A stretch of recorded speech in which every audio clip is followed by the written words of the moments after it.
لله رب العالمين، والصلاة والسلام على سيد الأنبياء والمرسلين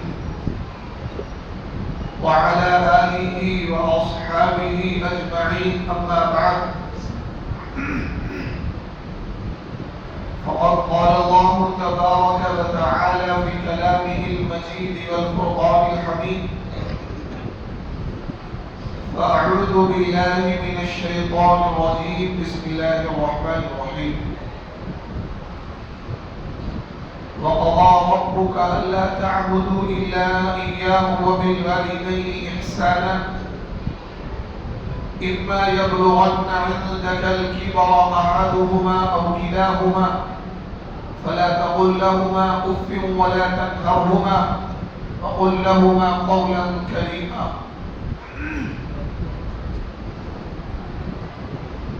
صدق اللہ العظیم. حاضرین مجلس، نوجوان دوستوں اور بزرگوں، اللہ تبارک و تعالی نے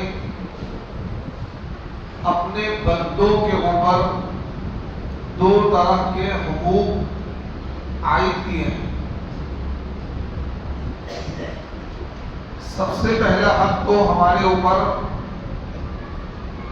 اللہ تبارک و تعالی کا ہے، اور دوسرے جو حقوق ہمارے اوپر ہیں وہ بندوں کے. یعنی حقوق کی جو کیٹیگری ہے وہ دو ہے. ایک ہمارے اوپر اللہ تعالیٰ کے کچھ حقوق ہیں، اور ایک ہمارے اوپر اللہ کے بندوں کے کچھ حقوق ہیں. ہمیں ایک تو اللہ کے حقوق کی رعایت کرنی ہے، دوسرے یہ ہے کہ بندوں کے حقوق کی رعایت کرنی ہے، جس کو ہم کہتے ہیں حقوق العباد، بندوں کے حقوق. حقوق اللہ، اللہ کے حقوق. تو اللہ اور بندوں کے حقوق الگ الگ ہیں. اللہ کے حقوق کیا ہیں؟ نماز، روزہ، زکوٰۃ، حج، صدقات، عمرہ، یہ اللہ کے حقوق ہیں. اللہ کے حقوق میں سب سے پہلے جس حق کا مطالبہ ہم سے ہے وہ کیا ہے؟ وہ نماز ہے. اللہ کے حقوق میں سب سے پہلے جس حق کا مطالبہ ہم سے ہے وہ کیا ہے؟ نماز ہے. بندوں کے حقوق میں جس حق کا سب سے پہلے مطالبہ ہے وہ ماں باپ کے ساتھ حسن سلوک ہے. وہ کیا ہے؟ ماں باپ کے ساتھ حسن سلوک ہے. جب آپ قرآن پڑھیں گے اور قرآن پاک میں کئی جگہ اللہ تبارک و تعالیٰ نے اپنے حقوق کا تذکرہ کیا، اپنی عبادت کا تذکرہ کیا، تو ساتھ میں ہی اس کے فوراً بعد اللہ تعالیٰ نے ماں باپ کے ساتھ حسن سلوک کا ذکر کیا. جو آیت میں نے آپ کے سامنے پڑھی یہ سورہ بنی اسرائیل کی آیت ہے. وَقَضَىٰ رَبُّكَ أَلَّا تَعْبُدُوا إِلَّا إِيَّاهُ، کہ تیرے رب نے فیصلہ کر دیا ہے کہ تو اس رب کے علاوہ کسی کی عبادت مت کر. وَقَضَىٰ رَبُّكَ أَلَّا تَعْبُدُوا إِلَّا إِيَّاهُ، تجھے اللہ کے علاوہ کسی کی عبادت نہیں کرنی ہے. وَبِالْوَالِدَيْنِ إِحْسَانًا، پھر اس کے فوراً بعد اللہ تعالیٰ نے کیا کہا؟ اور والدین کے ساتھ حسن سلوک کرنا ہے. وَإِذْ أَخَذْنَا مِيثَاقَ بَنِي إِسْرَائِيلَ لَا تَعْبُدُونَ إِلَّا اللَّهَ، سورہ بقرہ. وَبِالْوَالِدَيْنِ إِحْسَانًا وَوَصَّيْنَا الْإِنسَانَ بِوَالِدَيْهِ حُسْنًا. یعنی پورے قرآن پاک میں جہاں کہیں بھی اللہ تبارک و تعالیٰ نے اپنی عبادت کا ذکر کیا ہے یا اللہ تبارک و تعالیٰ نے اپنی توحید کا ذکر کیا ہے کہ اللہ کے علاوہ تم اللہ کی خدائی میں کسی کو شریک نہ ٹھہراؤ، تو اس کے فوراً بعد اللہ تبارک و تعالیٰ نے ماں باپ کے ساتھ حسن سلوک کا ذکر کیا ہے. تو اس سے پتہ یہ لگا کہ حقوق العباد میں سب سے اہم مرتبہ ماں باپ کے ساتھ حسن سلوک کا ہے. اور ماں باپ کا مرتبہ کیوں بلند نہ ہو؟ کیونکہ دیکھیے دنیا میں انسان کے آنے کا ذریعہ کون بنتے ہیں؟ ماں باپ۔ دنیا میں انسان کے آنے کا ذریعہ کون بنتے ہیں؟ ماں باپ۔ انسان کی تربیت اور اس کی پرورش کا ذریعہ کون بنتے ہیں؟ ماں باپ۔ ماں باپ کا اتنا بڑا مقام ہے، آپ اندازہ لگائیے، ایک شخص گزرے ہیں اویس کرنی نام کے، اویس کرنی، بہت اعلیٰ مقام ہے، اتنا بہت اعلیٰ مقام ہے، بہت اعلیٰ مقام ہے، اتنا اعلیٰ مقام ہے کہ اللہ کے نبی صلی اللہ علیہ وسلم عمر فاروق صحابی رسول ہیں اور دوسرے نمبر کے خلیفہ بھی ہیں، اللہ کے نبی کے خسر بھی ہیں، اور اتنا بڑا مقام ہے کہ اللہ کے نبی خود یہ کہہ رہے ہیں لو کان بعدی نبیا لکان عمر، اگر میرے بعد نبوت کا سلسلہ چلتا تو عمر کو اللہ تعالیٰ نبی بناتے۔ اتنا بڑا مقام عمر کا ہے، لیکن اس عمر کو اللہ کے نبی صلی اللہ علیہ وسلم یہ کہہ رہے ہیں کہ اے عمر، میرے دنیا سے رخصت ہونے کے بعد یمن سے ایک شخص آئے گا۔ یمن میں ایک جگہ ہے، ایک جگہ کا نام قرن، یمن ایک ملک ہے اور اس ملک کی ایک جگہ کا نام کیا ہے؟ قرن۔ جیسے انڈیا ایک ملک ہے اور اس میں بہت سارے صوبے، بہت سارے شہر، بہت سارے گاؤں ہیں، یا دلی انڈیا کا ایک صوبہ ہے۔ تو اللہ کے نبی نے کیا ارشاد فرمایا؟ اے عمر، یمن سے اور یمن میں قرن سے ایک شخص آئے گا جس کا نام اویس ہوگا، اس اویس نامی شخص سے تم اپنے لیے دعا کرانا۔ کیا کرانا؟ اپنے لیے دعا کرانا۔ کس سے کہہ رہے ہیں؟ صحابی رسول سے کہہ رہے ہیں، جبکہ حضرت اویس صحابی نہیں ہے، حضرت اویس صحابی نہیں ہے۔ اور آپ کو بتا دوں صحابیت کا جو مقام ہے اتنا بڑا ہے کہ پوری دنیا کے ولی، پوری دنیا کے ولی، قطب، ابدال، علماء، مفتیان کرام ایک طرف اور نبی کا ایک ادنا درجہ کے صحابی ایک طرف، پھر بھی وہ سارے دنیا کے قطب ابدال مل کر اس صحابی کے مقام پر نہیں پہنچ سکتے۔ اتنا بڑا مقام ہوتا صحابی کا، لیکن اس کے باوجود نبی علیہ السلام عمر فاروق سے یہ کہہ رہے ہیں کہ ایک شخص آئے گا، تم اس سے اپنے لیے کیا کرانا؟ دعا کرانا۔ اس کا مطلب اس کا مقام کوئی عام مقام نہیں ہوگا کہ نبی علیہ السلام، آپ صحابی کا مقام جاننا چاہتے ہیں؟ عبداللہ ابن مبارک ایک بہت بڑے محدث گزرے ہیں، بہت بڑے محدث گزرے ہیں، امام ابو حنیفہ کے بھی استادوں میں سے ہیں، امام بخاری کے بھی استادوں میں سے ہیں، اتنے بڑے محدث گزرے ہیں۔ ان سے کسی نے پوچھا ذرا یہ بتاؤ کہ حضرت امیر معاویہ افضل ہیں یا عمر بن عبدالعزیز افضل ہیں؟ عمر بن عبدالعزیز، حضرت امیر معاویہ کا کیونکہ حضرت علی سے اختلاف ہوا تھا تو اس بارے میں متنازع شخصیت کی وجہ سے عمر بن عبدالعزیز ایک آخری خلیفہ گزرے ہیں، بہت اللہ والے گزرے ہیں۔ تو حضرت عبداللہ ابن مبارک سے اس بندے نے سوال کیا کیا کہ عمر بن عبدالعزیز بہتر ہیں یا حضرت امیر معاویہ بہتر ہیں؟ دیکھیے عبداللہ ابن مبارک نے جواب کیا دیا۔ آج لوگ حضرت امیر معاویہ پر یہ وہ ہے انجینئر مرزا علی حوصلے باز لوگ، کیا ہے انجینئروں سے دین لے رہے ہیں۔ جب انہیں دودھ لینا ہوگا تو ایسی جگہ جائیں گے کہ بھائی کہاں دودھ اچھا کہاں ملتا ہے، بھینس والے کو لے گا اچھا، یہ ڈیری والوں کو مل جائے گا لوہے کی بھینس کا دودھ۔ لیکن جب دین لینا ہوگا تو انجینئر سے، پلمبر سے اور بجلی والوں سے دین سیکھ رہے ہیں۔ کس سے؟ انجینئر سے، پلمبر سے، بجلی والوں سے دین سیکھ رہے ہیں۔ تو اس انجینئر مرزا علی نے حضرت امیر معاویہ کی شان میں بارہ گستاخی کری ہے۔ عبداللہ ابن مبارک امام ابو حنیفہ کے استاد ہیں اور جس بخاری کا بار بار وہ حوالہ دیتا ہے، بار بار حوالہ دیتا ہے، حالانکہ بخاری کی بات نہیں پتا اسے اور حوالے پھینکتا رہتا ہے۔ آپ لوگ سمجھے پڑے، آپ بڑا قابل آدمی ہے، تمہیں تو پتہ نہیں بخاری کو حدیث کہاں پر لکھی ہے، لوگ کہتے ہیں حوالے پر پیٹنٹ دیتا ہے۔ میں تمہیں حوالے کا بتا کالا شب ہے برابر جتنے کالے سب آپ کے سارے، آپ کو پتا ہے بخاری کو کون سی حدیث کہاں ہے؟ پتا ہے بخاری اگر کہہ تو اردو میں بخاری کی تو کیسے یہ نہیں پتا ہوگا، لیکن بس پلمبروں سے دین سیکھ رہے ہیں، انجینئروں سے دین سیکھ رہے ہیں۔ تو حضرت عمر بن عبدالعزیز اور حضرت امیر معاویہ کے تعلق سے کس نے سوال کیا؟ ایک شخص نے۔ کس نے سوال کیا؟ عبداللہ بن مبارک سے، جو محدث وقت ہیں، امام بخاری کے بھی استاد ہیں، امام ابو حنیفہ کے بھی استاد ہیں اور خود تابعی ہیں۔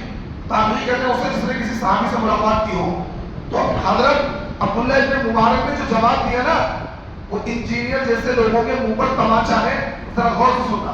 انہوں نے کہا کہ امیر معاویہ نے اللہ کے نبی صلی اللہ علیہ وسلم کے ساتھ جو جہاد کیا ہے اور اس جہاد میں جو دھول اور مٹی حضرت امیر معاویہ کی ناک میں پہنچ گئی ہے یا ان کے گھوڑے کی ناک میں پہنچ گئی ہے, وہ دھول بھی عمر بن عبدالعزیز سے 1000 درجے بہتر ہے. تو معاویہ کی بات کرتے ہو, معاویہ کا مقام تو چھوڑو. حضرت امیر معاویہ نے جس گھوڑے پر جہاد کیا تھا اور اس گھوڑے کی جو ناک نکلی تھی تھکر اور اس ناک پر جو دھول لگی تھی وہ دھول بھی عمر بن عبدالعزیز سے 1000 درجے بہتر ہے. یہ مقام ہے صحابی کا. میں نے کیا ہونا ہے, پوری دنیا کے کتب ابدال ایک طرف, پوری دنیا کے ولی اولیاء اللہ محدث ایک طرف اور نبی کا ایک ادنا درجے کا صحابی ایک طرف, پھر بھی وہ سارے کتب ابدال مل کر نبی کے صحابی کا مقابلہ نہیں کر سکتے. کتنا بڑا مقام ہوگا صحابی کا. لیکن اویس قرنی رحمۃ اللہ علیہ سے کے بارے میں اللہ کے نبی کا ارشاد فرما رہے کہ اے عمر تم اپنے لیے اویس قرنی سے دعا کرانا. تو اس کا مطلب اویس قرنی کوئی عام انسان نہیں ہے, کوئی عام انسان نہیں ہے. حضرت اویس قرنی کو یہ مقام کیسے ملا؟ حضرت اویس قرنی کو یہ مقام کیسے ملا کہ اللہ کے نبی اپنے صحابی سے کہہ رہے ہیں جس کے بارے میں خود اللہ کے نبی نے کہا کہ میرے بعد اگر کوئی نبی ہوتا تو عمر ہوتے. اتنا بڑا مقام عمر کا ہے, لیکن اس کے باوجود اللہ کے نبی دعا کے لیے کہتے ہیں. حضرت اویس قرنی کو یہ مقام کس لیے ملا کہ حضرت اویس قرنی نے اپنی ماں کی بے انتہا خدمت کی. اللہ کے نبی کا زمانہ چل رہا ہے, اویس قرنی کی ماں بیمار ہے. اب ایک طرف تقاضا ماں کی خدمت کا ہے, دوسری طرف تقاضا کیا ہے؟ اللہ کے نبی کی زیارت کا ہے. کون مسلمان ایسا ہوگا جو نبی کی زیارت نہ کرنا چاہتا ہو جبکہ نبی موجود ہو؟ آج ہم لوگ کتنے گئے گزرے لوگ ہیں, کتنے گناہ گار لوگ ہیں, لیکن ہم میں سے ہر شخص چاہتا ہے کہ اے اللہ ہمیں مدینہ دکھا دے, نبی کا روزہ دکھا دے. نبی کا روزہ دیکھ کے کیا ہے, ہمارا دل تڑپ اٹھتا ہے, آنکھوں سے آنسو جاری ہو جاتے ہیں کہ ہمارے نبی کا روزہ ہے, یہ ہمارے نبی کا روزہ ہے, یہ ہمارے نبی کی قبر ہے. یعنی نبی کا روزہ دیکھنے کے لیے ہم جیسے گناہ گار مسلمان کتنا تڑپتے ہیں, پوری زندگی کے ساتھ تمنا کرتا ہے کہ اللہ ہمیں مدینہ دکھا دے. اویس قرنی اللہ کے نبی موجود ہے مدینے پاک میں اور اویس قرنی موجود ہے یمن میں, کچھ کلومیٹر کے فاصلے پر, 500-700 یا 1000 جو بھی کلومیٹر کا فاصلہ موجود ہے. اللہ کے نبی کو خط لکھا اویس قرنی نے, اے اللہ کے نبی صلی اللہ علیہ وسلم میں چاہتا ہوں کہ میں آپ کی زیارت کروں, آپ کو اپنی آنکھوں سے دیکھوں, مقام صحابیت پالوں, کیونکہ جس نے نبی کو دیکھ لیا ملاقات کر لی وہ صحابی بن گیا, اور جس نے نبی سے ملاقات نہیں کر پایا بھلے ہی اللہ کے نبی کے زمانے میں موجود تھا لیکن وہ صحابی نہیں کہلائے گا. اور صحابی کا مقام یہ کہ پوری دنیا کے کتب ابدال ایک طرف اور مقام صحابیت ایک طرف, یہ مقام آسانی سے نہیں ملتا ہے. لیکن میرے ساتھ ایک بزرگ ہے, انہوں نے خط لکھا کہ میں آپ کی زیارت تو کرنا چاہتا ہوں اور بڑا شوق ہے کہ اللہ کے نبی کی زیارت کروں, لیکن میرے ساتھ ایک عذر ہے کہ میری ماں بیمار ہے. اب آپ ہی حکم کریں, آپ ہی بتائیں میں کیا کروں, آپ کی زیارت کے لیے آ جاؤں یا ماں کی خدمت کروں؟ اللہ کے نبی نے خط کا جواب لکھا کہ نہیں, میری زیارت کی کوئی ضرورت نہیں ہے, تو ماں کی خدمت کرو, ماں کا مقام بہت بڑا ہے, ماں کا مقام بہت بڑا ہے. حتیٰ کہ اویس قرنی ماں کی خدمت کرتے رہے. اور ایک بات یاد رکھیں, دین اطاعت کا نام ہے. دین کسی کا نام ہے؟ اطاعت کا نام ہے. اپنے شوق پورا کرنے کا نام دین نہیں ہے. اپنے شوق پورا کرنے کا نام دین نہیں ہے. جس وقت جس چیز کا تقاضا ہو اس تقاضے کو پورا کرنا یہ دین ہے. جس وقت جس چیز کا تقاضا ہو اس تقاضے کو پورا کرنے کا نام دین ہے. اپنے شوق کو پورا کرنے کا نام دین نہیں ہے. تقاضا اس وقت کیا تھا کہ ماں کی خدمت کرے, اور شوق ان کا کیا تھا کہ نبی کی زیارت کرے, لیکن نبی کی زیارت کو انہوں نے چھوڑ دیا کیونکہ نبی کا حکم تھا پہلے ماں کی خدمت کرے. حضرت اویس قرنی ماں کی خدمت کرتے رہے, حتیٰ کہ معاملہ یہاں تک ہوا کہ اسی درمیان نبی علیہ السلام دنیا سے رخصت ہو, اور حضرت اویس قرنی کو وہ مقام اب قیامت کی صبح تک نہیں مل سکتا ہے جو مقام ملنا تھا, کیا صحابیت کا مقام. لیکن کیونکہ انہوں نے اطاعت کی, اصل مقام چھپا ہوا اطاعت میں, انہوں نے اطاعت کی, اپنے شوق کو پورا نہیں کیا, نبی کی اطاعت کی, ماں کی خدمت کری اور نبی کا حکم مانا. نبی کی زیارت کے لیے نہیں گئے, حالانکہ زیارت کے لیے تڑپتے تھے. نبی کی زیارت کے لیے کوئی شوق تھا کہ میں نبی کی زیارت کروں, اور کون مسلمان ایسا ہوگا جو نبی کی زیارت نہ چاہے. لیکن انہوں نے نبی کی اطاعت کی، ماں کی خدمت کی، تو اتنا بڑا مقام ملا کہ عمر جیسے جلیل القدر صحابی سے اللہ کے نبی کہہ رہے ہیں کہ میرا ایک صحابی، میرا ایک چاہنے والا اس سرزمین پر مدینہ جب بھی آئے گا اس کا حلیہ یہ ہوگا، اس کی نشانی ہوگی، اس کا چہرہ مہرہ یہ ہوگا۔ اللہ کے نبی نے پورے اوصاف بتا دیے کہ اس کو تو پہچان لینا اور اس سے زندگی دعا کرنا۔ خیر زمانہ گزر گیا، اللہ کے نبی صلی اللہ علیہ وسلم دنیا سے چلے گئے۔ حضرت عمر کا یہ معمول تھا کہ جب بھی یمن سے کوئی قافلہ آتا عمر جاتے، بھائی تم میں کوئی بوڑھے سنتی شخص ہے، تم میں کوئی قرب سے کوئی شخص آیا ہے، تو ہر مرتبہ وہ ایسے کرتے تھے۔ ایک مرتبہ یمن سے قافلہ آیا اور حضرت عمر کو یہ پتہ لگ گیا، حضرت عمر کو یہ پتہ لگ گیا کہ ہاں اویس نامی شخص آئے ہوئے ہیں، وہی اویس جن کے بارے میں اللہ کے نبی نے مجھے ہدایت کی تھی، مجھے وصیت کی تھی کہ تم اسے اپنے لیے دعا کرانا۔ اور وہ گئے قافلے میں، حضرت اویس کرنی سے ملاقات کی اور یہ کہا کہ آپ اویس کرنی ہیں، آپ کے جو اوصاف اللہ کے نبی نے مجھے بتائے تھے وہ اوصاف میں آپ کے اندر پاتا ہوں۔ انہوں نے کہا جی ہاں میں اویس کرنی ہوں۔ انہوں نے کہا کہ آپ میرے دعا کریں۔ تو اب وہ رونے لگے کہ آپ مجھ سے دعا کرا رہے ہیں، آپ تو صحابی رسول ہیں، آپ تو نبی کے صحابی ہیں۔ انہوں نے کہا نہیں، میرے نبی نے مجھے حکم کیا تھا وہ اویس جب آ جائے اے عمر تم اپنے لیے ان سے دعا کرانا۔ تو حضرت اویس رونے لگے کہ اللہ کے نبی صلی اللہ علیہ وسلم نے مجھے یہ اعزاز بخشا ہے، مجھے نسبت عطا کری ہے کہ صحابی کو یہ حکم کر رہے ہیں کہ تم ان کے لیے دعا کرنا۔ تو انہوں نے حضرت عمر کے لیے دعا کی۔ اس سے کیا پتا لگا؟ اس سے پتا یہ لگا کہ ماں باپ کا اتنا بڑا مقام، کہ ماں کی خدمت کے نتیجے میں اتنا بڑا مقام مل گیا کہ صحابی رسول ان کے پاس آ رہے ہیں کہ آپ میرے لیے دعا کر دیں۔ اگر وہ اپنا شوق پورا کر لیتے، ماں کو چھوڑ کر چلے جاتے، ماں کو چھوڑ کر چلے جاتے اللہ کے نبی سے ملاقات کریے، تو یہ مقام ان کو قیامت کی صبح تک مل سکتا۔ اتنا بڑا ماں باپ کا مقام ہے۔ علماء نے ایک مسئلہ لکھا ہے، ماں اور باپ خدمت کا معاملہ ہے تو ماں کا حق پہلے ہے، ہدیہ اور تحفے کا معاملہ ہے تو ماں کو زیادہ دے باپ کے مقابلے میں، اطاعت کا معاملہ ہے تو باپ پہلے ہے۔ اگر کوئی حکم آئے گا تو باپ کی اطاعت پہلے کی جائے گی، تعظیم پہلے کی جائے گی، ماں کی بات کو تھوڑا سا پیچھے رکھا جائے گا۔